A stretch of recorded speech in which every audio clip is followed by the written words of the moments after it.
I thought I knew pain until I saw her with him. The woman I loved. The life I built shattered in a single moment. I wasn't just betrayed. I was erased. My world twisted into something unrecognizable. A nightmare I couldn't wake up from. Every touch, every kiss was a lie, and now all that's left is rage. Let's formally listen to today's story of infidelity.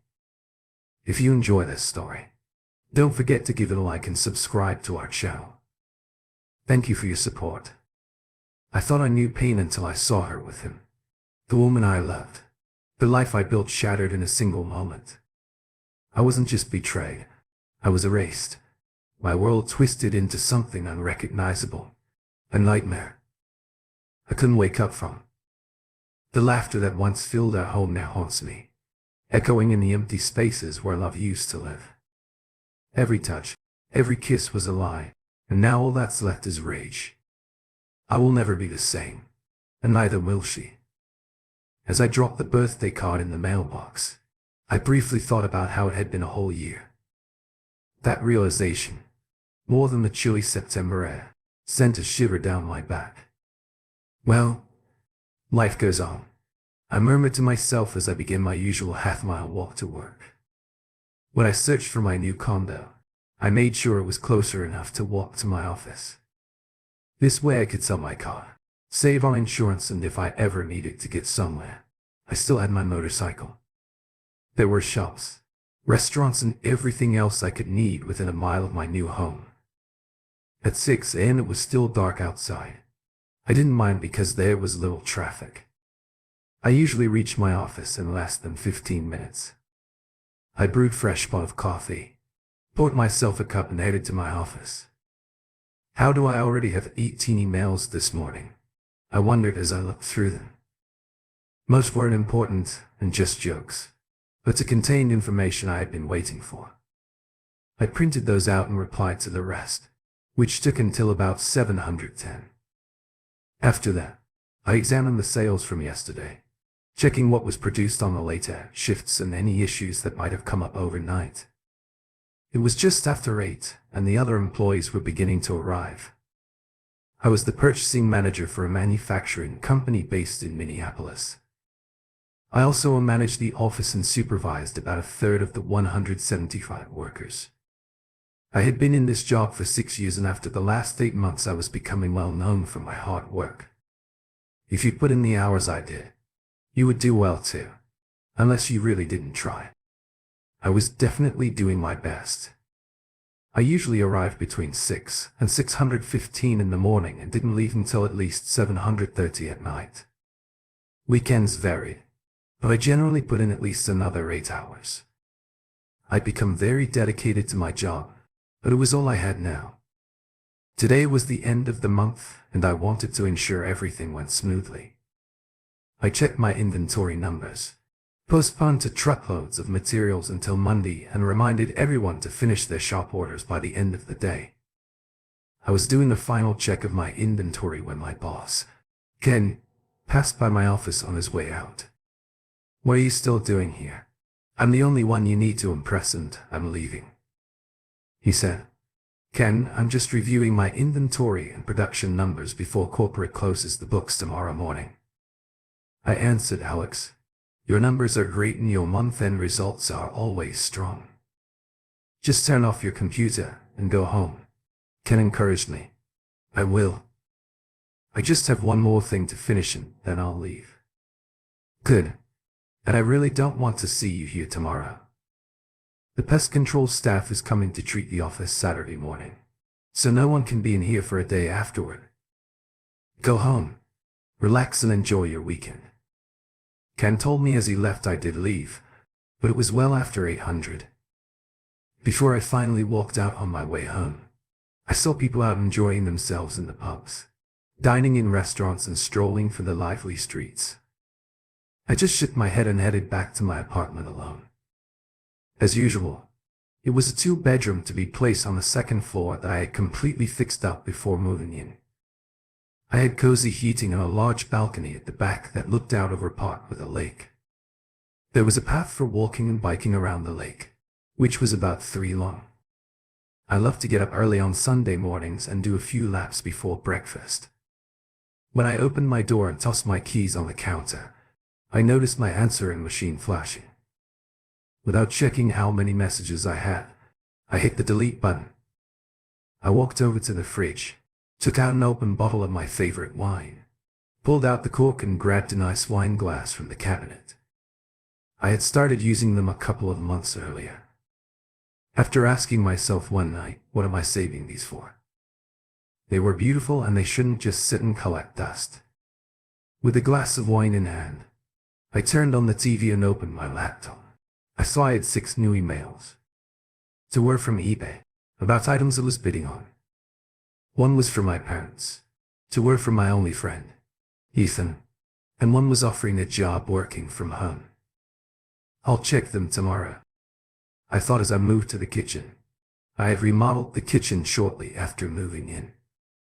It looked like something from a magazine with a big gas stove, a double oven, a large stainless steel fridge, 2 sinks and beautiful countertops. It all looked out over the dining room and balcony. Not long ago I had trouble sleeping. My mind wouldn't quiet down, no matter how long I lay in bed. I found that the only way to sleep well to be really tired. So I had turned the second bedroom into a home gym every night between 9 and 1,000. I pushed myself hard. After that I would take a quick cold shower, have 1 last glass of wine and then go to bed. That was my routine day after day. I had lost weight over the past year and was now fit at 75 pounds down from a softer 195. I wasn't very big, but I was strong. Dinner was the same as it had been all week. I didn't feel like cooking when I got home at 8 every night, so I found a local restaurant that would prepare and freeze 5 meals for me each week. Tonight it was steak with peppers and rice. Just a few minutes in the microwave and it was ready to eat. I poured myself another glass of wine, went to the living room and turned on the news. There never seemed to be any good stories anymore. The news always showed troubling events, disasters and scandals involving famous people. It was always the same. The local news wasn't much better. Reality shows seemed to take over. Many of these shows didn't seem smart and the few that were interesting dragged on for weeks. Reality. They don't know what reality really is, I said to myself, as I finally turned it off and headed to my workout room. I spent 20 minutes on the treadmill, which got my heart racing and warmed up my legs. After that, I did 15 minutes of stretching before starting my main workout. 45 minutes of training with the heavy bag was more than most people could do. I focused on every move, putting all my energy into each strike. As a kid, I practiced the Chinese martial art in a small school, just a few blocks from my home. Growing up, I watched many action movies and thought it would be amazing to do what I saw. After months of asking, I promised my dad I would stick with it. So I became a student at a local dojo, but it was nothing like the movies. The instructor ran our school with strict rules. You never question his commands, unless you wanted to feel his disappointment. He really pushed us until we could barely move. After about 2 months I wanted to quit. I paid for a year and you're going to finish. My dad told me firmly, are you a quitter? He asked, it's tough, deal with it. Complete the year and if you want to stop after that, fine, but I want you to give it everything you have. I don't want to see you not trying. Do you understand? Yes, sir, I replied.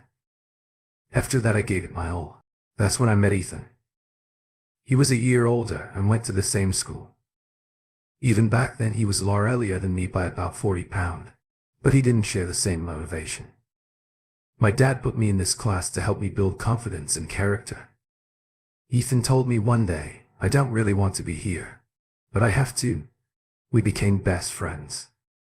We spent time together and played, but most importantly, we trained together. We would help each other with our training and Ethan often said I kicked hard. Can you ease up a bit? You don't need to kick so hard all the time.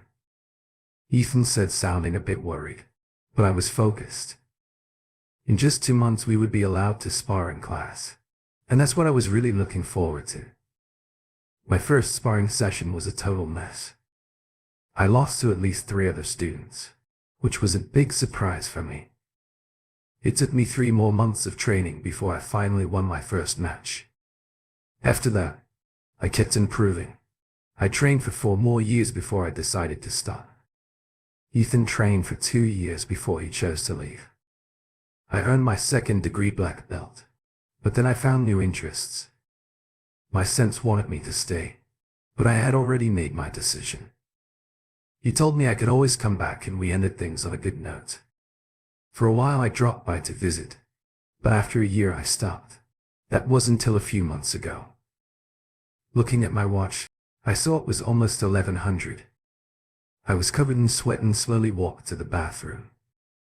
After I changed out of my workout clothes, I tossed them in the hamper and stepped into the shower. I let the cold water refresh me for a few minutes. As I washed my hands and cleaned off the sweat, I noticed my hair was cut short and I had a 10-day-old beard. I used shampoo, conditioner, and brushed my teeth to finish my shower. After I dried off with a warm towel and wiped the mirror, I looked at my reflection. I could see I was here, but I wondered if I was really enjoying life. On Saturday morning, I sent a quick email to Ethan. Unless Megan has talked you into selling your bike, please join me for breakfast on Sunday at 800, if you can still wake up that early. The mom and pop's on 321. You know, the place I loved my bike. Over the past 5 years I had owned and driven many affordable sports cars, but nothing felt as good as riding my Harley. The sound of the engine, the wind on my face, and the freedom of being on the road alone with my bike were things I really needed right now. I had stopped wearing my helmet a couple of months ago, usually just opting for sunglasses and sometimes a cap. It was still a bit chilly. When I left around 9:30 on Saturday, I saw only one other biker who greeted me with a nod. At this time of year, most weekend riders had already stored their bikes away, but dedicated enthusiasts like me kept going until the first snowfall. I needed an oil change, so I went to the dealership, knowing it wouldn't be busy on a chilly Saturday morning. Just an oil change, I told the service technician. Are you going to wait? He asked. Well, unless you want to give me a ride home, I'll wait. How long will it take? Give me an hour and I'll have you back on the road, he replied. Since I had some time to kill, I browsed the new and used bikes on the showroom floor looking for a bike. A salesman asked as he approached me with a friendly smile. Nope, just getting my Ultra serviced. If you have any questions, just let me know, he said, returning to his colleagues near the offices. After a few moments, one bike caught my eye. I climbed on and adjusted it upright. This is quite the ride, I thought to myself as I admired the bright green custom chopper. I had once thought about getting a chopper, but I had traded my Road King for the Ultra because of some past issues. A beauty, isn't it? The salesman said, coming up behind me. It is a 2008 engine with only titanium on it. Most parts are custom and the frame was handmade. Would you be interested in taking it for a spin? He asked. I don't think I can afford something like this. I replied, well, the owner is looking for a cash sale or would consider a trade with cash. What are riding now? A Black 8 Ultra. I said. Oh, anything on it? No, it's mine outright, I answered, my in-chopper growing. Suddenly I was riding down the road on the green bike. It felt smooth and easy to handle. After about 20 minutes, I returned to the dealership. What do you think? The salesman asked, a little more shake in the seat than I'd prefer. But it rides well, I said. Interested in talking to the owner, he offered. After another look, I replied yes. Let on. Get him on the phone. Why are you selling it? My first question was, my partner isn't comfortable in the back seat and I want to keep things easy between us. He explained. I understand. I said, got any saddlebags for it? I have leather bags and a small windshield if you need those, he replied. 30 minutes later, The owner and his partner arrived at the dealership with the accessories and we stepped outside to chat. After discussing things for about 45 minutes and completing the purchase, rode off on his bike while he and his partner took mine. As they say, it's a win-win for both of us. I made an appointment with the dealer for next week to replace the seat and add a new shock to lessen the bumps on my ride. Call me delicate, but after about 1 miles, my back was really feeling it. When I arrived, I saw Ethan sitting by the window sipping his coffee. I had barely turned off the engine before he was by my side. "When did you get this beauty?" He asked. "Just yesterday. I traded my Ultra and a little cash for it. What do you think?" "Wow, what's not to like?" he replied, giving it a thorough look. He spent the next 20 minutes admiring it, asking questions and expressing his interest in something similar. "Megan would be so mad if I showed up at home with this," Ethan said, still checking it out, even though she hardly rides with me anymore. "She wouldn't agree to it." "Before you leave, this happened when I was in the first or second year of junior high school. I think I was about 13 years old. I grew up in the countryside. You have to let me take it for a spin." "You owe me that much," he said. As we went inside after we ordered breakfast, I shared the whole story of how I traded my Ultra for this new bike. We settled in to catch up on each other's lives. I told Ethan that, even though business was down about 15% because of the economy, things were still going well for me. Last month, we managed to attract the distributors from one of our competitors, which should help us have a strong finish this year. Ethan mentioned that his company had let go of almost 10 of the staff and that everyone was working hard to keep the business afloat. This happened when I was in the first or second year of junior high school. I think I was about 13 years old. I grew up in the countryside. I never thought I'd feel lucky just to have a job, any job, but that's how it is now. I tell the guys on the floor to focus on their work and appreciate having a job, because there aren't many out there." Ethan shared. I asked how Megan was doing at the hospital and if her job felt stable. "People will always need care and hospitals need good nurses. The only problem is that sometimes she has to cover for others when they don't show up. I've had to pick her up early in the morning because she was too tired to drive home. We just have to do what we can to make ends meet. You know, Megan and Laura are still friends and we see her every now and then," Ethan said carefully. I raised my hand and said, "Let's not talk about that. Just thought you'd want to know." "She still asks about you," he replied. "If it were anyone else, I'd be out of here already." I said quickly, "Just thought you should know. I heard you had a little incident at the dojo a couple of weeks ago." Ethan laughed. "I heard the instructor told you to take a break until you could manage your focus better. It wasn't a big deal. I was sparring with the kids when his new fighter made some comments. I just wanted to let you know he was feeling a bit too sure of himself after his win." I said to him, "Well, I heard he called you weak, saying you're only good enough to practice with the younger kids." Ethan chuckled. "Kenny mentioned you. Got in the ring and handled him in less than 5 minutes and the sensei had to step in." "You know how stories can get mixed up," I replied. I did a quick move and then a follow-up. I guess that made him a bit frustrated because he got too aggressive. He left himself open, so I had to remind him to protect himself. I might have been a little too firm, though I heard I might have caused him some discomfort. Hopefully next time he'll be more cautious. I said with a light smile, "Well, if you want to practice with anyone else, don't count me in." "I'm done with that," Ethan responded. "You never do anything halfway, do you?" He added, already knowing my answer. We talked for another hour until Ethan said he had to go. "I'm heading to Megan's parents for dinner tonight.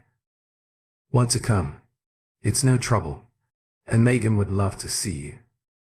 It's been almost 6 months since we all got together." "Not today," I replied. "I need to finish some work before Monday morning, but thanks for the invite." "Maybe next time," I answered. "Buddy, you can't avoid everyone forever," Ethan said with a friendly push before taking my new bike out for a ride. After about 10 minutes, An excited Ethan returned to the parking lot. "I have to get one of these," he said after getting off my bike. "The only thing is it's much faster than mine. I wouldn't want to take a sharp turn at full speed on it," he said, taking off his helmet. I reminded Ethan to be careful and not to take any chances. He headed home and I set off on my green bike for a long ride. Around 6:30 I stopped at a small diner on my way back into town. I wasn't very hungry but wanted a little snack until breakfast. I ordered a burger, some onion rings and a soda, while keeping an eye on my bike from the window. Everyone who walked by took at least a second look. Then 3 girls parked beside my bike and examined it for about 5 minutes before one of them decided to sit on it. That wasn't okay with me. "What if I opened your car and sat inside?" I asked. As I walked over to them startled, 2 of them jumped back, nearly running into me, while the one on the bike asked if it was mine. "Yes, it's my bike. Anyone teach you to respect other people's things?" I asked. I never knew my mom and my dad would have already tried to take it. She replied without skipping a beat, "How does it ride and how is anyone supposed to sit in that small back seat?" She asked. "It rides fine and I honestly don't care about the back seat because there's no one to sit there anyway," I replied, feeling a bit irritated. "So if you don't mind, please get off my bike." "Really, do you think my weight will hurt your nice bike?" she shot back. "I wouldn't go for a ride now, even if you asked nicely," she said, walking into the diner. "People are all different," I muttered to myself. As I went back to my table, the 3 girls at the counter kept looking my way every so often. I guess on the topic of their talk, I thought as I finished my meal. I had already put on my jacket and was paying, when the slim brunette came up to me. "I've decided to give you another chance," she said. "I usually don't do this, but you seem like you could use a friend. Since you live here, would you mind giving me a ride home as a way to make up for earlier? Let me just grab my jacket from the car and we can go," she told me as she walked outside. If I wasn't so surprised, I might have said no, but 5 minutes later, we were on my bike heading into town. The faster I went, the more she held on. When we got into town, she gave me directions to her place. That was fun, but you might want to do something about that seat if you want me to ride with you again. She said it's a bit too small and uncomfortable. "Here's my number," she said, handing me a piece of paper. "Call me if you want to do this again, but remember to fix that seat," she said, walking up the stairs without glancing back. Just before she went inside, she turned around. "By the way, I'm Olivia, if you want to know," she said as she disappeared through the door. Interesting, but quite direct, I thought as I tucked her number inside my shirt pocket. The end of the month went better than I expected, and when I got to vendors to lower their prices by 5, the company was very pleased. "Keep it up and we might still get a bonus this year," Ken told me also. "With Bill leaving, I put your name in for his company car. You can leave it in the garage, but if you need, it's yours." I thanked Ken and mentioned it would be useful on the weekends when the snow began to fall. For now, I enjoyed my morning walks to work. The dealer switched the seat on my new bike for a more comfortable one and with a new rear shock. The bike was almost as good as my Road King had been. "Do you have any extra seats for my bike?" I asked. "What are you looking for?" He replied, "Something more comfortable than the one I have." I told him I have a good seat with quick release bolts. "You can keep it in your bag and put it on when you need it." He said it cost a lot, but everything with the Harley-Davidson name is pricey. I held on to that piece of paper Olivia gave me for about a week, unsure if I should call. I had only been on 3 dates in the last year. One was a work dinner with a female client. Marketing usually took care of that, but I couldn't avoid this one. The other 2 dates were nice, but we didn't share much in common. Blind dates were not my favorite. "Hello, Olivia," I started this. "Is Alex?" hoping she would remember me. "Alex? Who?" she asked. "Let me give you a hint. Green Chopper." I told her I thought you forgot about me. What took you so long to call? She replied, work has been busy. I needed to fix a few things on my bike. I said, there's a ride this Saturday. Would you like to join me? Did you change that seat yet? Olivia asked. Well, let's just say the new seat should be nicer. I replied, in that case. Yes, what time will you pick me up? She asked. About 9:30. Make sure to dress warmly. The forecast says it could be in the low 50s. Do you have a leather jacket and boots? I asked. Don't worry about me. Just don't be late. Do you remember where I live? She said, I know the address. But what's your apartment number? I asked. Not so fast. I'll just meet you out front at 9:30 and we can go from there. She said firmly. After that I struggled with small talk and wasn't doing well. Thankfully, she ended the conversation by saying she'd see me on Saturday. I felt like a teenager asking someone out for the first time. I was embarrassed by how nervous I felt when Saturday came. I put on my warm leather jacket, mid-calf boots, and grabbed a pair of gloves. After riding about 1.5 miles, I stopped to put on my hat. It was chilly. After about 10 minutes, the heat from the engine finally started to warm me up. Thank goodness for the windshield. I thought stopping at a lighted blotch just enough wine to keep me comfortable. You're late, was the first thing Olivia said to me. It's only 9:35. I replied, glancing at my watch. Late is late. Now let's see what kind of seat you have for me. He said. Approaching my bike, I attached the new seat, started the engine, and told her to hop on. The dealership was 20 minutes away and I could feel Olivia holding on to me, resting gently behind. Wow, that's chilly, Olivia said, as she got off the bike. My cheeks are frozen, she added, rubbing her face. We went inside to warm up and grab a cup of coffee. As the rest of the group began to arrive here, I said, tossing her a face mask. This will protect your face from the wind and keep you warmer. I explained, it has a skull on it. She said with a frown, it's for warmth, not looks. I replied, a little annoyed. Thank you. She finally said, I really appreciate it. The ride started around 10 and lasted for about 2 hours. There were about 30 bikes, mostly single riders. Not many people wanted to ride in this cold. We returned to the dealership just before noon. They offered some cold snacks, but I wasn't interested what to go out for lunch. I asked, yes, but somewhere I can find something hot. Olivia replied, we stopped at Denny's. They're both in the back and the waitress brought us a hot coffee. Olivia warmed her hands with the cup while looking at the menu, feeling warmer.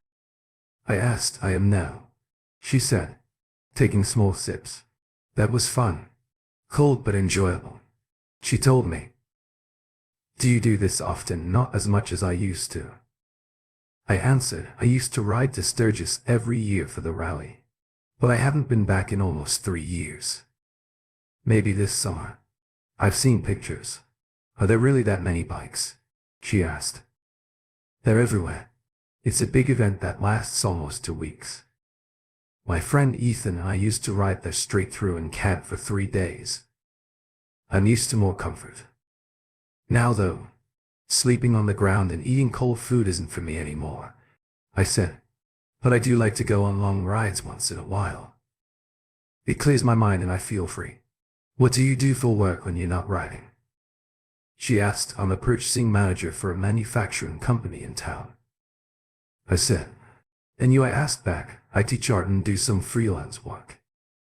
Olivia replied, there's not a lot of money in it, but at least I enjoy what I do, not like most people I know. Are you seeing anyone right now? I asked. Why are you interested? She joked, laughing at my reaction. I had someone before, but it didn't last. A few dates here and there since then, but nothing serious. How about you? She asked. About the same. I had someone special, but it didn't work out either. I haven't dated much in the last year, if that's what you're asking. So you're kind of starting fresh. That's good. I like that, she said with a smile. That way I won't have to worry about you just going through the motions. She added, what makes you think I want anything more than lunch? I replied, with a ride like that, I think you're open to new experiences. She laughed. Now that we've talked about the basics, let's see what else we have in common over the next few weekends. I got to know Olivia quite well. We both enjoyed the same kinds of food. While I ran, she rollerblade D. She thought my workout room was a bit much and I told her favorite band wasn't really my style. We decided it was okay to have different tastes. Do you want to go to a club Saturday night? She asked. On Thursday. A few friends of mine are going and I want them to meet you. I'm not much of a dancer, I admitted, feeling shy. No worries, just enjoy yourself, she said with a smile.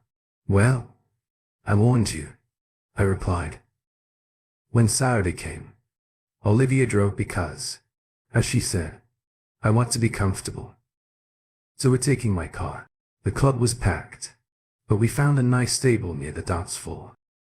I had visited this place once before and it hadn't been a good experience.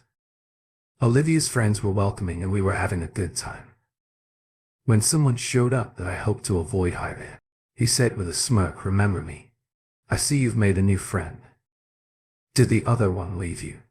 Maybe this one needs more than just a nice guy. He added, moving closer. Olivia, this is Ryan. I said, tried to keep my cool. He's been nothing but trouble. His friends tried to pull him away, but as he turned to leave, I couldn't help but comment. I heard you and your friends like to act tough. Ryan turned and came at me, knocking over our table and the drinks around it. The bouncers quickly showed up and escorted Ryan, his friends and me out of the club. Olivia, stay inside. I told her you don't want to be part of this. I'll call you later, I said. As they led me away outside, the three of them started pushing me as we moved around to the side of the building. Are you scared of me? I teased Ryan. Need your friends to back you up. Ryan swung at me, but I easily avoided his punches, making a light jab. In return, he charged at me, which turned out to be a bad idea. I sidestepped him and quickly took him down, leaving him momentarily out of breath. His friends attempted to step in, but I defended myself, ensuring they couldn't reach me. One of them grabbed me from behind, but I managed to break free and take him down as well. The third person had already run away. I walked over to Ryan, who on the ground, and said, don't bother me again. As I turned to leave, I saw Olivia looking shocked. I told you to stay there, I said gently, taking her arm and leading her back to the front of the club. We should go before the authorities arrive, I added while guiding her along the sidewalk. Come on, Olivia. We have to leave. We hurried to the parking garage and found her car. I opened the door for her and helped her into the passenger seat. I got in and drove out onto the street, heading to my condo. The ride was quiet. Olivia just stared at me. Alex, what was that all about? She began to ask, but I interrupted her as I parked in front of my building. Not tonight. We can talk later, but not now, I said, raising my hand to pause the conversation. Are you okay to drive? I'm okay. It's just that. Please, just not night, I said, trying to keep calm. I'll call you, I added. As I got out of the car and walked into my building, I glanced back to make sure she was all right. Before entering, I closed the door, but didn't toss my keys onto the counter. I felt frustrated and overwhelmed, though I knew I had to calm down. I woke up the next morning around 6 a.m. I was sitting on the floor in my workout room, leaning against the wall near my treadmill. I was still dressed from the night before, my clothes damp from exertion. My mind was fuzzy from the past day, but I noticed my hands. They were red and swollen, needing care. I didn't remember much from the last hours, only that my thoughts had become darker than usual. The cold ice water on my hands shocked me back to reality. For the next few hours I switched between warm and cold every 20 minutes to reduce the swelling and get the blood flowing again. As I opened and closed my hands a few times, I was relieved. Nothing was broken, just a bit hurt. However, I knew I wouldn't be doing anything too active for a while. I know there's some ointment left that I used before, I said, while searching through the bathroom drawers and cabinet, finally finding an old tub, not much left. Maybe I should buy some more, I thought, looking at my hands. Thank goodness it's Sunday. I can take it easy all day if no one visits. It surprised me that it took almost 2 weeks for them to find me. I wasn't hiding, but I wasn't looking for them either. Alex Moore, the officer asked when I opened the door. Yes, I'm Alex Moore, I replied. We need you to come to the station and give a statement. The second officer said, what could I possibly say? No, give me a minute to grab my jacket and I'll be right out, I said, stepping back inside at the station. We talked back and forth for nearly 2 hours. I explained that once we were outside the club, there was a misunderstanding and I was only trying to protect myself. I told them that if they wanted to hear from witnesses, they should check with the people at our table and the staff at the club. Finally, they told me that everyone that supported my story. So what's the problem? I asked. The problem, the officer said, sounding frustrated. You were part of something that could have been avoided. Look, I felt scared for my safety. How was I to know they didn't have anything harmful? I just wanted to resolve the situation quickly and leave, I explained. Alex, don't make excuses. What made it escalate? He pressed. That's something you wouldn't understand unless you were there now. Unless you're going to charge me. I need to get home. It's late and I have an early meeting tomorrow. Thanks for coming to get me, Ethan, I said as we left the police station. No problem, Alex. I heard you were involved in something a couple of weeks back, he said, stopping to look at me. I don't want to discuss it right now. Okay, Alex.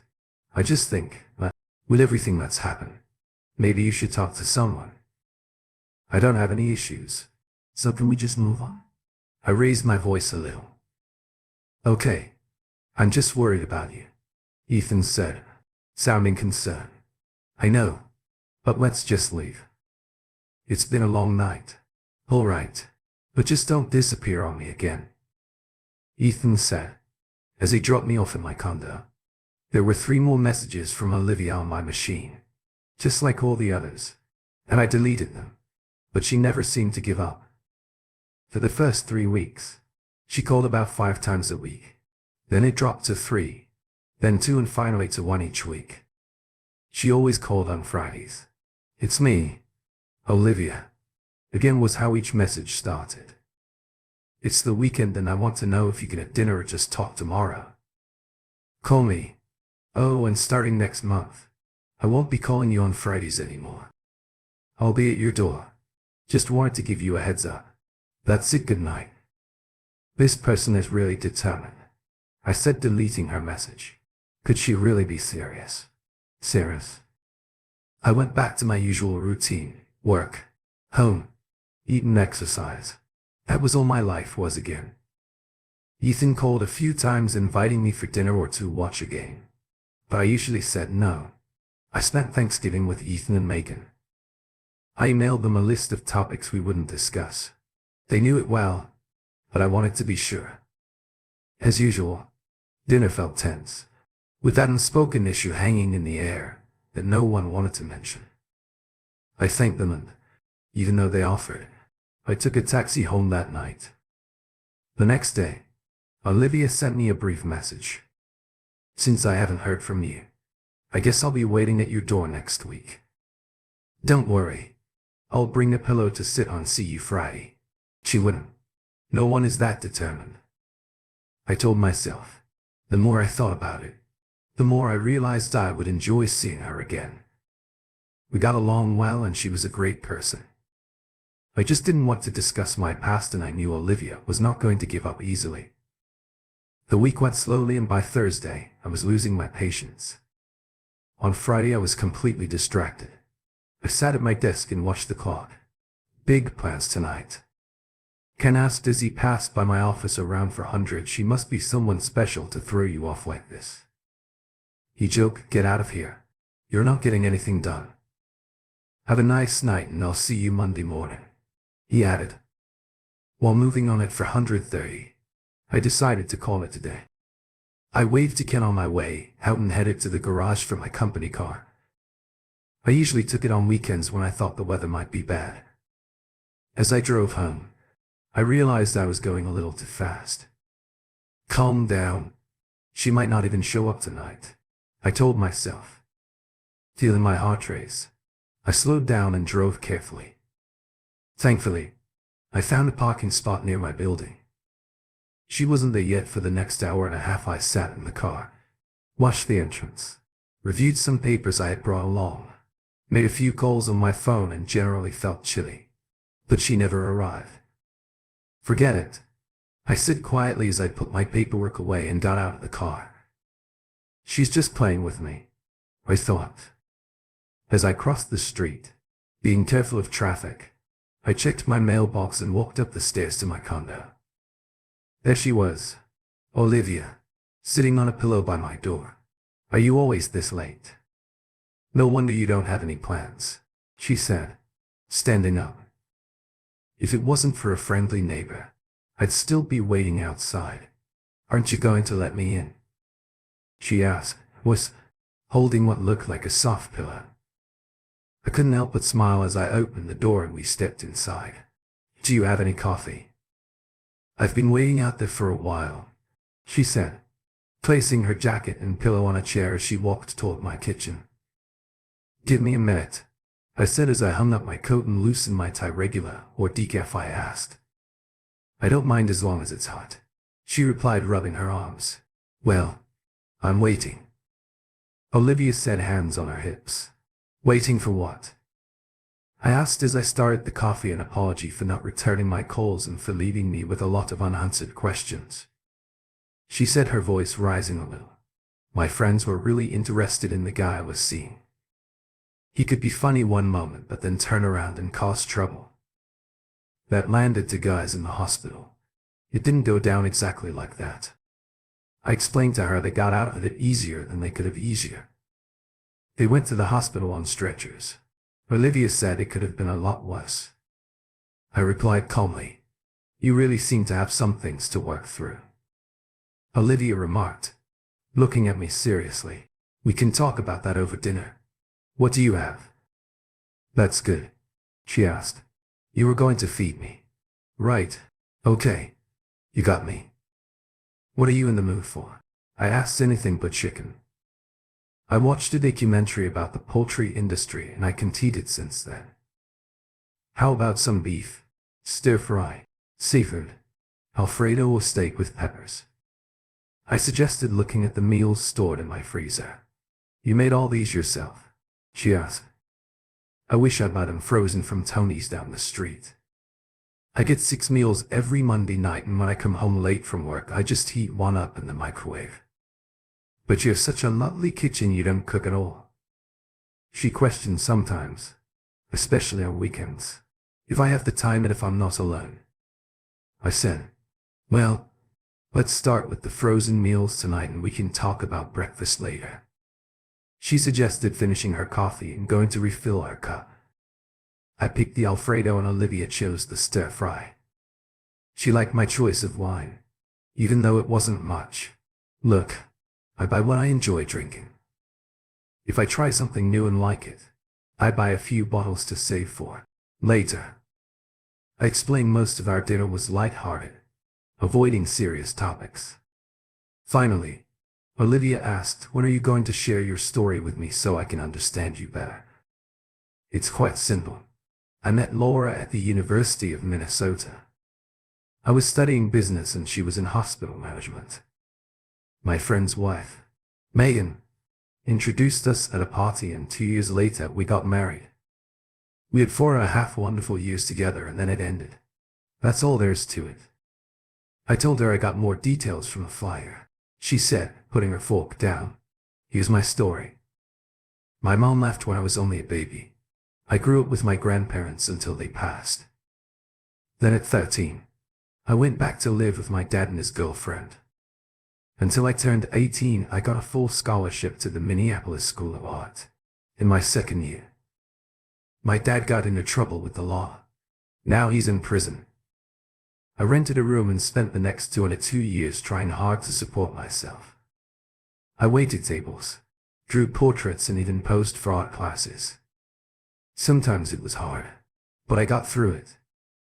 She said my first real job was teaching art at a Catholic high school where I met Rob. It was a quick engagement because I thought I had found my true love and didn't want to lose him. I believed he was the kindest man ever. He took me everywhere and was always there for me. But I learned too late that he could be very controlling. I hope I'm not putting you to sleep, Olivia asked as she looked for dessert. I'm not really into sweets, but I have a few brownies that Tony gave me with last week's meals, I said, heading back to the freezer to grab a small package. Do you have any ice cream? Sorry, I don't. I told her next time. Remind me to go shopping with. You don't seem to know what people like to eat, she said. Putting the brownies in the microwave, we settled into the living room, with me on the chair and Olivia on the couch. Now where was I? Oh yes, Rob. After a while he started telling me who I could be friends with. He didn't like most of my friends and I didn't like his either. Then I found out I was pregnant, which surprised both of us. By then, we were arguing almost every night and one of us was always sleeping in the other room. I thought the baby would bring us closer, but it only made things more complicated. One night, when I came home later than usual, Rob was upset. He accused me of being unfaithful and expressed doubts about the baby. Why did you stay with him? I asked. If you were so unhappy, why not just leave? I was still hoping we could make it work. She replied, you don't just walk away when things get difficult. You try to fix it anyway. On that night Rob was drunk and I was upset. I thought I'd let him sleep and stay with a friend for the night. I had just stepped out the door when someone pushed me. I woke up in the hospital the next morning. They told me I had lost the baby. The police took Rob and he claimed he was trying to harm the baby because he didn't think it was his. I pressed charges to ensure he stayed away from me. I got a quick divorce and he was found guilty. So Alex, you're not the only one with a troubled past, she said, her eyes red from tears. We sat in silence for a few minutes. We had both finished our drinks and were wondering what to do next. Well, let's simmer first. I need to freshen up before bed, Olivia said, standing up since I didn't bring extra clothes. I'll have to borrow something to wear, so get ready, she said with a smile. I'll let you tell your story tomorrow, she added. As she took the glasses to the kitchen sink, I showed Olivia to the bathroom and said I would get her a toothbrush from the other bathroom. Is there anything else? You need mouthwash, dental floss, deodorant, I asked. You came prepared, didn't you? That sounds good for tonight. I can bring my things next time, she said with a smile. While Olivia took a shower, I got everything ready for the evening and laid it out on the counter. Afterward, we settled in for a nice evening talking and sharing stories about our lives. We enjoyed each other's company, reflecting on the difficulties we both had faced. Olivia gently brushed her hand through her hair and smiled warmly. That was really nice, she said. Then she added, but let's keep this evening special. She stood up and said, just lie back and relax. Olivia moved with confidence, creating a cozy atmosphere, something I hadn't felt in a while. Her presence helped me feel at ease and I was grateful for how naturally she did that we shared a moment that felt more important than just a quick meeting. It was about understanding and trust. After that, we enjoyed some quiet time together, happy with the bond we had created. Olivia broke the silence with a light joke. For someone who hasn't been in this situation for a while, you're doing great. We both laughed, feeling the weight of the past lift away. We spent the rest of the night sharing stories and keeping things light, As the evening came to an end, we decided it was time to rest. The warmth of our connection stayed with us as we fell asleep. The next morning, Olivia woke up to sunlight filling the room. She noticed I wasn't there and found a note on my pillow. Went for a run around the lake. If I'm not back when you wake up, just look out the balcony doors and wave. Olivia smiled, wrapped herself in a blanket and went to the balcony. She saw me running by and called out, "Hey there, hurry back." I waved and made my way back to the building. When I returned, Olivia greeted me with a playful question, "Isn't it chilly outside?" "Not if you keep moving," I said with a grin. "Running gives me energy." In the morning we enjoyed a relaxed breakfast, together with Olivia, choosing coffee to start her day. We joked and laughed, creating a light and warm atmosphere. The morning passed by comfortably, showing that our connection was becoming more meaningful. We both felt it, and it was clear that, whatever was ahead, we were ready to face it together. "So why don't we have breakfast and then spend some time chatting afterward?" Olivia suggested. "How about breakfast first, and then we can spend the day together?" I replied, "Let's do both." Then she added with a smile. As we prepared breakfast, I thought about how to share what she wanted to know without feeling too exposed. That really hit the spot. "I guess I was hungrier than I realized," Olivia said, rubbing her belly. "Is there any coffee left?" "Just enough for you," I replied. "I've had my fill," I said while loading the dishes into the dishwasher. "Do you want to start talking here or in the living room?" "I prefer the living room, but knowing you might change the subject. Let's begin here and then move to the living room later. I want the whole story. We have the whole weekend, so don't hold back," she said, curling up on the couch. "Okay. What do you want to know?" I asked, leaning against the counter. "First, how long have you felt so strongly about certain things?" Olivia inquired. "I wouldn't say it's a strong feeling. That incident at the club was bound to happen," I replied. "Now I'm really puzzled. Just tell me what happened." "In your own words," Olivia encouraged, settling into her seat. "Fine, Faisu. You win," I said, sitting across from her. "Lauren and I met at a pot party hosted by Megan and her friends. I was not looking for anything serious, and she wasn't either. Ethan and Megan were engaged in planning a spring wedding. Laura was going to be one of Megan's bridesmaids, and Ethan wanted me to be his best man. So whenever Ethan and Megan were around, Laura was usually that too. We started out as a group, but soon began spending more time alone together. Eventually we started dating. Laura was a lively person, and I often found myself helping her out of tricky spots. She had a way of attracting attention from the wrong people at the wrong time. Eventually I got tired of it and decided I needed a break. "What's wrong?" she asked me one day, after about 2 weeks. "Do you not like me anymore, Laura? If we are together, it should just be us. I'm tired of you being so friendly with every guy you meet." I told her, "Are you saying you want us to be exclusive?" "I suppose that's what I'm saying," I admitted, surprising myself. "All right. Let's try it and see how it goes from that moment on." We were a couple at Ethan and Megan's wedding. Laura mentioned that when we got married it would be more relaxed out wedding. I asked, surprised. "Yes, our wedding." "Eventually you ask me and I'll say yes, but it won't be formal. It will be more of a fun gathering." And that's how it began. 2 years after we first met, we got married and settled into a nice apartment close to our jobs. Life was good. We both had steady jobs and enough extra money to enjoy ourselves. But in our 3rd year things started to shift. One evening Laura said, "Alex, have you ever had something you really wanted to do, but never tried?" "Like what?" I replied. "You know, something you've always dreamed of doing, but haven't," she explained. "Everyone has those," I remarked, intrigued. "Alex, my birthday is in 2 weeks and there's something I'd like to do. You think we could do this for my birthday?" She asked if it's something we can both enjoy. "I'm open to it," I replied. 2 weeks later on her birthday, we decided to try something new. It was an idea she had been thinking about for a while, and we saw it as a way to explore a different part of our relationship.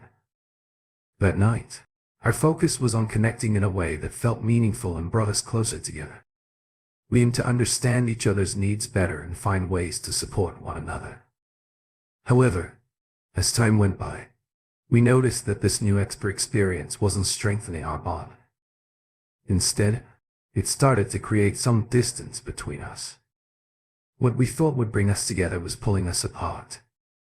As the evening went on, Laura signaled that she had enough and wanted to stop. The room was a bit messy, so I helped to tidy up and made sure everything was in order. "I'm really tired, but feeling pretty good inside," she said, smiling at me. "I need to freshen up." While she cleaned up, I organized the room afterward. I got her a bottle of water as she mentioned that she needed to sleep in the next morning. She ended up sleeping until nearly noon later. Olivia asked me about the previous night and seemed curious about how it went. I kept my response simple. I bought her a new outfit and we went downtown. We had dinner at a nice restaurant and enjoyed some time together. At one point I realized this wasn't the path I wanted our relationship to take the next year. Laura wanted to try something else, but it didn't go well. We found ourselves in a crowded club where she received a lot of attention, which made me uncomfortable. That night I met Ryan and his friend Kevin, who seemed keen to spend time with her. As the evening continued, I grew more frustrated. Laura was enjoying the attention while I felt out of place. When I finally reached my limit, I told her it was time to leave. On the way home, I stayed quiet, upset about how the night went. "It was just some fun," Laura said. As we entered our apartment trying to brush off what happened fun, I felt really I responded, still irritated. "I feel like I don't really know you anymore." The tension lasted for days and eventually we had a disagreement over dinner. "Alex, it was just a different experience. No one got hurt and we're still together." "Why is this such a big deal?" Laura said, clearly frustrated. "Laura, you know what I want for my birthday next year, something simpler. Something we can both enjoy without involving anyone else," I told her. Laura tried to make light of it, but I realized, that our views on these things were just too different. I gathered my things and decided to take a break from our relationship. "I'll call you with my new address when I find a place," I said to her. This felt like the best choice for me. "That won't change anything," I remarked as I walked out, ignoring Laura's voice behind me. I was at the Holiday Inn bar when Ethan sat down next to me. "You always do this," he said with a chuckle as he ordered a beer. "Want me to tell everyone?" "I found you not right now," I said, finishing my third drink. "I just learned that we see loyalty very differently. I'm starting to worry about my marriage. You know she's really upset at our place." "Right," Ethan said, she's only upset because I won't follow along with what she wants." "Ethan." "She was dancing with 2 guys and they were teasing me." I almost lost my cool and confronted one of them while trying to convince Laura to leave. "The worst part is that Laura doesn't think she did anything wrong," I said, starting on my 4th drink. "Looks like that won't happen again," Ethan said with a nervous laugh, but he quickly stopped when he saw my expression. "Sorry, bad joke, but we both know you're not really going to leave her, right? Not this time." "But if it happens again, I can't promise anything," I replied. I waited a few days before going back home. We made up and things felt normal again until my birthday came around the next year. "Are you up for something special this year?" Laura asked, trying to cheer things up. I planned something a little different for us, a couples massage. It was supposed to be relaxing, but it highlighted how differently we viewed certain aspects of our relationship. I realized we needed to have a discussion about where we stood after the massage. We talked about our feelings and what had happened during the experience. It was a wake-up call for both of us and we agreed to work on understanding each other better. I decided to go with the flow, curious about where our conversation might go. Since we're here, how about we just enjoy this moment? I suggested. Sure. Let's take it easy. She replied with a laugh. At breakfast the next morning, Laura smiled at me warmly. See, I told you we could have fun and still wake up feeling good, she said, holding my hand. Looking back, I see that I should have addressed the issue immediately. That was my mistake. To Laura, it seemed like I was okay with everything that happened, but I downplayed it and suggested it was time to move on from these little games. After talking for a while, I needed something to drink, so I went to the fridge for a glass of orange juice and then sat next to Olivia, so things got a little carried away. Olivia said sometimes in the heat of the moment, we do things we wouldn't usually do. It's just part of being human, she added. After hearing your story, I think we both could use a break, she continued, leaning in for a hug. We decided to take it easy for the rest of the day, enjoying each other's company. Later we went out for dinner at a nearby Italian restaurant, holding a glass of water. Olivia said it doesn't sound like it was all bad. At least your marriage had some good times. True, but things changed later on. I'll tell you the rest after dinner. For now, let's just enjoy the meal, I replied. As our food arrived, the walk back to my place was cold, with the wind howling and snowflakes flying around. I continued my story, hoping the cold air would help keep my feelings in check. As Laura's birthday approached, I tried to ask her not to do whatever she was planning, but she insisted it would be nice to remember. Her birthday was on a Friday and I still had no idea what she was planning. The only thing she would tell me was that I needed to go with the flow by 700. Dinner was finished and everything was cleaned up. She led me upstairs to our bedroom and started talking. This seems nice, I thought. As she smiled and asked me to relax, I went along with it, thinking it would be a fun night. But when I heard the front doorbell, I started to feel uneasy. Who could that be? I wondered, feeling a bit nervous. Olivia and I had reached my condo, so I paused my story, which made her a little frustrated. Darn it, Alex, you were just getting to the good part, she complained inside. I asked if she wanted anything. No, I'm fine. Just finish your story, she said, getting comfortable on the couch. I need a drink before I continue, I told her as I grabbed two beers and sat across from her. I've never told anyone about this night and it might put me in a bad mood. If you don't want to continue, you don't have to, Olivia reassured me. No, it's time I get this off my chest and you're the only person I'd have to share it with. I just hope it doesn't scare you away. It can't be that bad and I'm not going anywhere. Olivia replied, all right. Just so you're ready, I told her. Well, there. I was lying there when I heard voices. I probably should have stopped things right then, but I was too intrigued. I heard them go down the hall to the spare bedroom and shut the door. After waiting for about 10 to 15 minutes, I started calling out Laura's name, getting louder each time until I yelled Laura. My life changed. About 15 seconds later, Ryan walked into my room with a grin and put some tape over my mouth. This should keep you quiet, he said, leaving the key to the handcuffs on the dresser. If you can get these, you can join us. If not, oh well, he laughed. As he left and closed the door, I struggled against the restraints, worrying about what might be happening outside. I fought until I was too tired to move. Eventually Ryan came back to the room, teased me again and then left. I kept trying to break free until the bed fell apart with a loud crash. After they left, it was quiet, except for the sound of the shower running. I lay there feeling worn out and upset. I don't know how long I stayed there. Then I heard Laura scream, oh my God, as she lifted the headboard off me and freed me from the restraints. My hands and feet were sore, but I barely noticed. I just saw Laura looking very shaken. I lost control and started to throw things around the room in frustration. I was in the middle of making a mess when I felt a sudden shock. I shook it off, but then I felt it again and again. Finally, I fell to the floor and lost consciousness.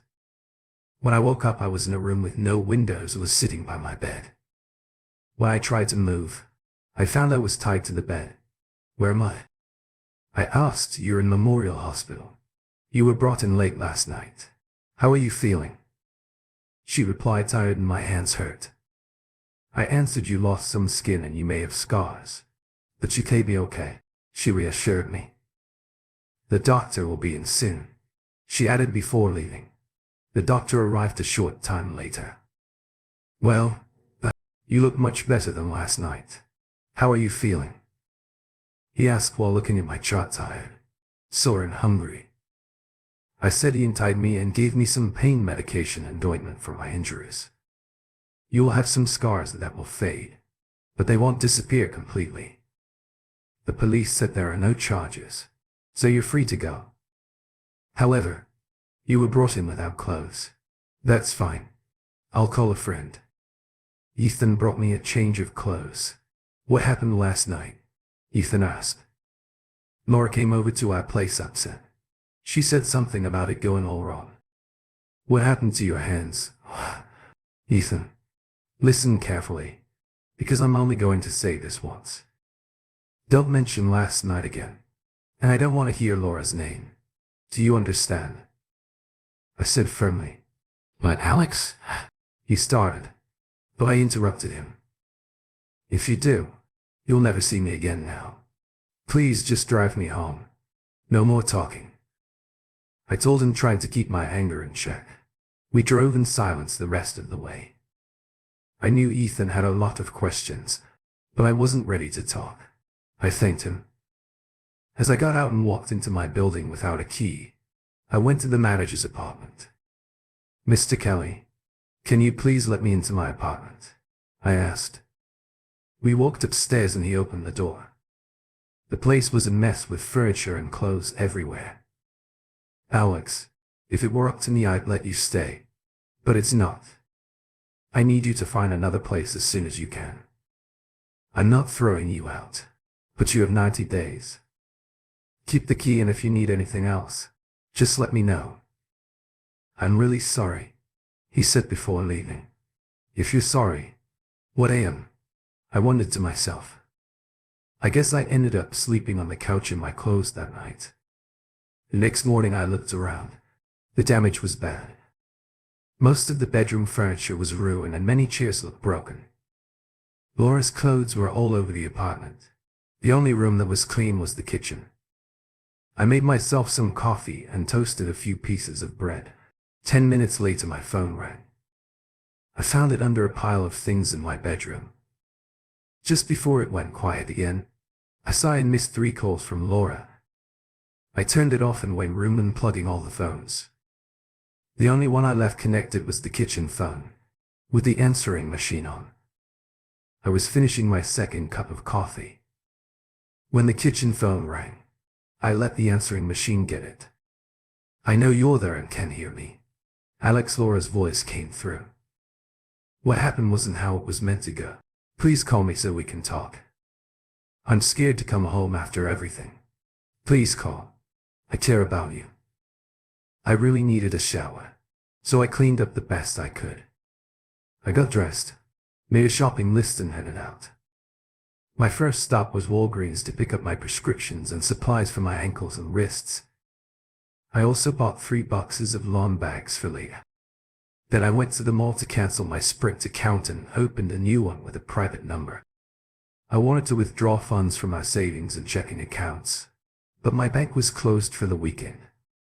However, I stopped at the ATM and took out the maximum amount I could from both accounts. Lastly, I went to the store and bought 3 6-packs of beverages before heading home. When I got back, I saw 2 messages from Laura and 1 from Megan. I deleted Laura's messages and listened to Megan's. Alex, this is Megan. I need to come over and get a few things for Laura. I don't know what happened between you two, but she's very upset. Unless I hear from you, I'll be there around 700. If you get a chance, please call Laura. She's really worried about you. Looking at my watch, I realized I had only about 2 hours before Megan arrived and I had a lot to do.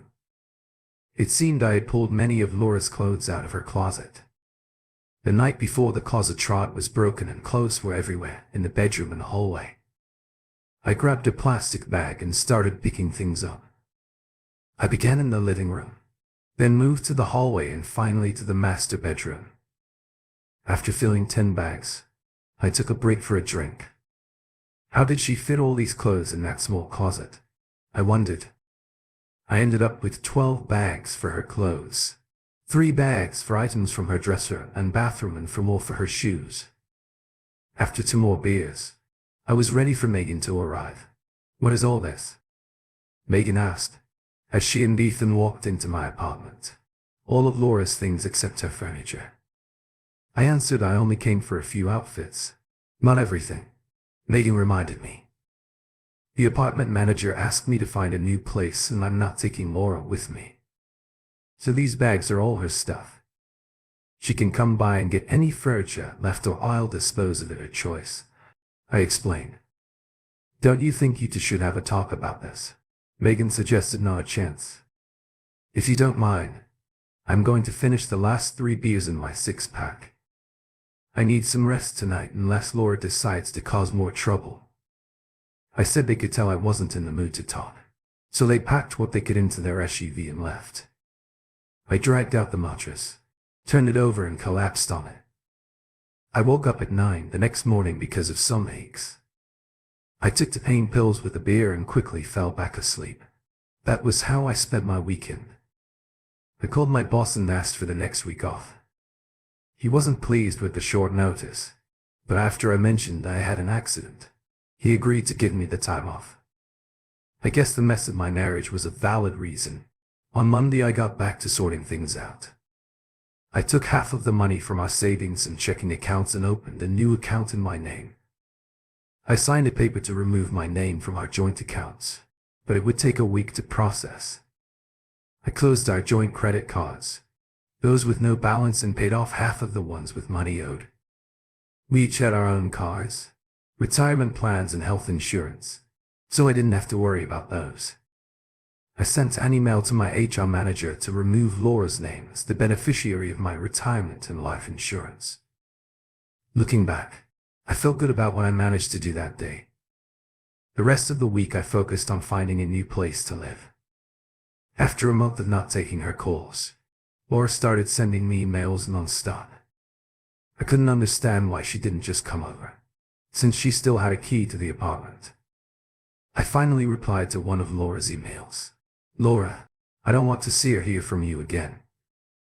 Our marriage is over. You made sure of that. Please leave me alone. I hope your time with Ryan and Kevin was worth it." I didn't expect a response, but she replied anyway. "Alex, I'm really sorry. It wasn't meant to turn out this way. I sent trying to help you, but he told me you got upset and left. Maybe I wasn't thinking clearly because of our earlier conversations. I'll give you some space and reach out later." Laura ended her message with, "I do care and miss you." "So, Olivia, now you know about my difficult night," I said, finishing my 2nd beer. "I still feel angry at her more than you can imagine," I said as I stood and walked back and forth. "So that's why you confronted Ryan. What about Kevin?" she asked. "I had a private detective find him about a month ago. I know where he works and lives now. I did before I dealt with Ryan, but now I'm not so sure," I said, trying to calm myself. "You know, HK be ready for you." "Right," Olivia said. "Why?" "Go through this. It seems Ryan was the main troublemaker and he won't be a problem for a while. Olivia, now that everything is out in the open, it's time to close this chapter for good, starting with Kevin and ending with Laura." I told her, "Alex, you're starting to worry me. I hope you're not thinking of doing something hasty. After what happened with Ryan, it could go badly for you," Olivia said, trying to reason with me. "No, nothing like that. But I will make sure she faces the consequences," I said, still angry and pacing. "There will be accountability for her actions. Just wait. Alex. Your marriage to Laura's over. Why can't you just let it go? She can't hurt you anymore and you can't hurt her. Olivia said gently. But Olivia, Laura and I are not divorced yet. She filed the papers a couple of months ago, and when I got them I threw them away. She has been trying to get me to sign because she's dating someone new. I still have one more move to make before this is over. I told her, Alex, listen to yourself. You sound fixated on getting. You can sign the papers and move on. What difference will it make if you get one last chance at her? She's moved on. Why can't you?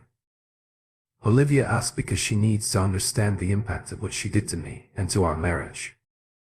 I said, raising my voice, I want her to remember it. With my plan, she will. I told Olivia, Alex, I don't like this side of you. Don't let go. You pursue resentment at any cost. I think I need to leave. I thought I knew you. But this isn't who I thought you were. I'm sorry for everything that happened. But I can't move on from this. Olivia said, standing up and putting on her coat. If you go through with your plans, Alex, we're done. Don't reach out to me afterward. Because I'm giving you this one last chance. Goodbye, Olivia. I replied as she walked out. I really did care about her. I thought to myself 2 weeks later, when Kevin opened his apartment door, I put my hand on his shoulder and walked him inside. We need to talk, I said firmly. Listen, I didn't do anything wrong. It was all Ryan's idea. Kevin quickly explained. I told him it was too much, but he didn't listen. Laura arranged everything. We thought everything was fine after it happened. I'm really sorry. I didn't know you were still in a tough spot until we got in the car. Please just leave me alone. Kevin, my birthday's in 2 weeks. I need you to leave town by then. Think of it as your gift to me if you're still here. After that, there will be issues. Do you understand? I asked him. He nodded. Remember 2 weeks. I reminded him as I left his apartment. 1 down, 1 to go. If you have enough money, many things can happen. I spent almost 80. But the day before my birthday, I received an email with my gift. It's all arranged for 930 yen. It said I went to work on Wednesday feeling happier than I had in a long time. Everyone wished me a happy birthday, and there was even a cake for me. In the afternoon, my boss and I shared an early dinner, and I finally got home around 800. I noticed my answering machine was blinking with 25 messages.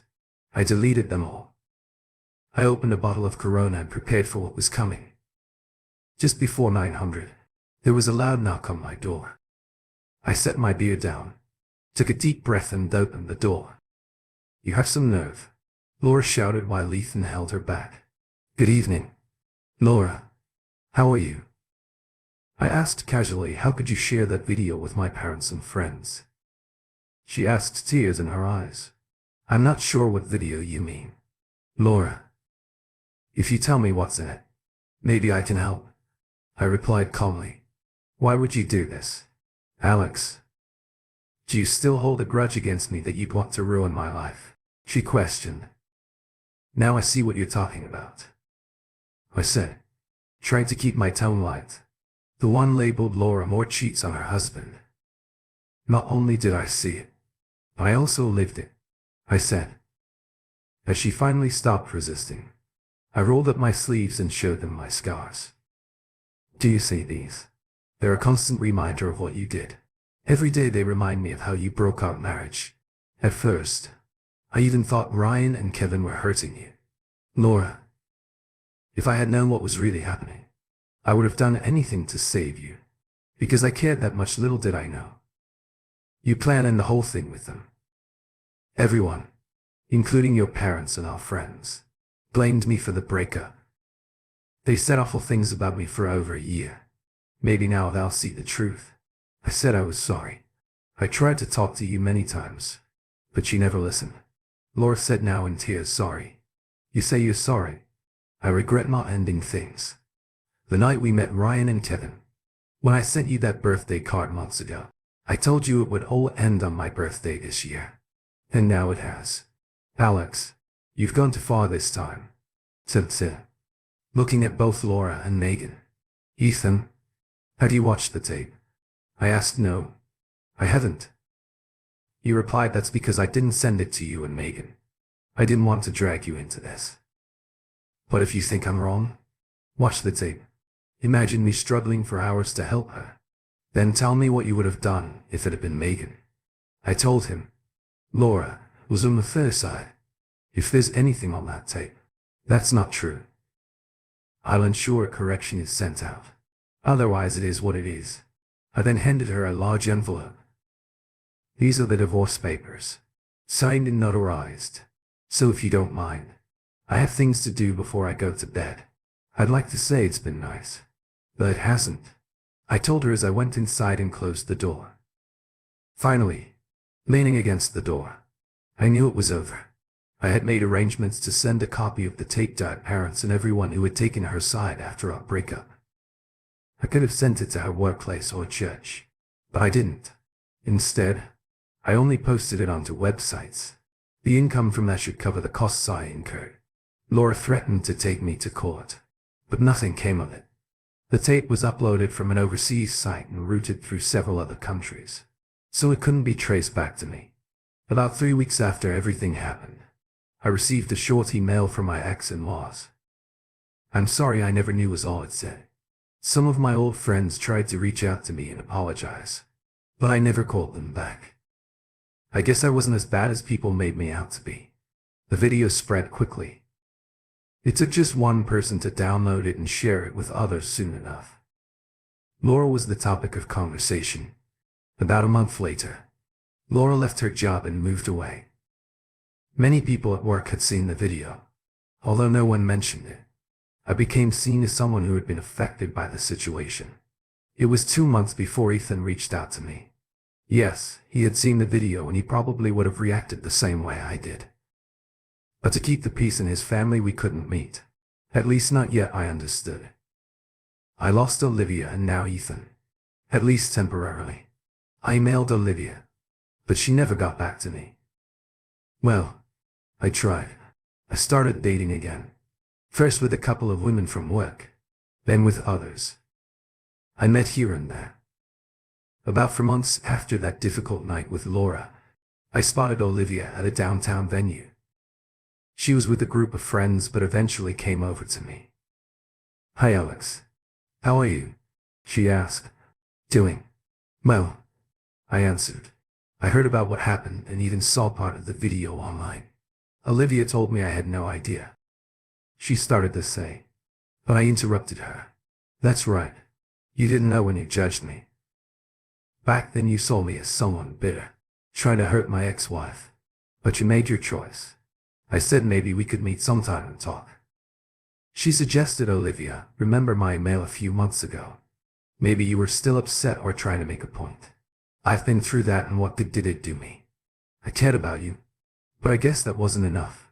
I'm sorry, but it won't work. I told her.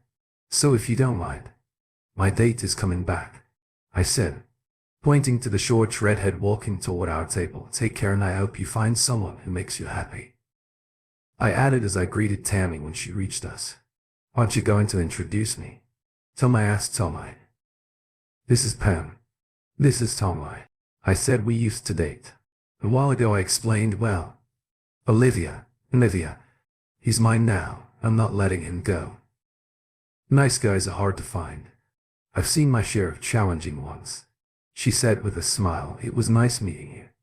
Alex, honey, go back to your place. She said okay. Tammy, let's go. I replied, grabbing my jacket. I approached Olivia and gave her a warm hug, gently saying, just so you know I really liked you and it took me a while to move on. It's a shame you wouldn't give me another chance. I said, giving her a friendly gesture, goodbye. I took Tammy's hand and we walked through the crowd and out of the club. Olivia watched us leave, murmuring softly, if only things were different. Thank you for tuning in. If you enjoyed this episode of the story, please give it a like. And don't forget to subscribe to get notifications for updates.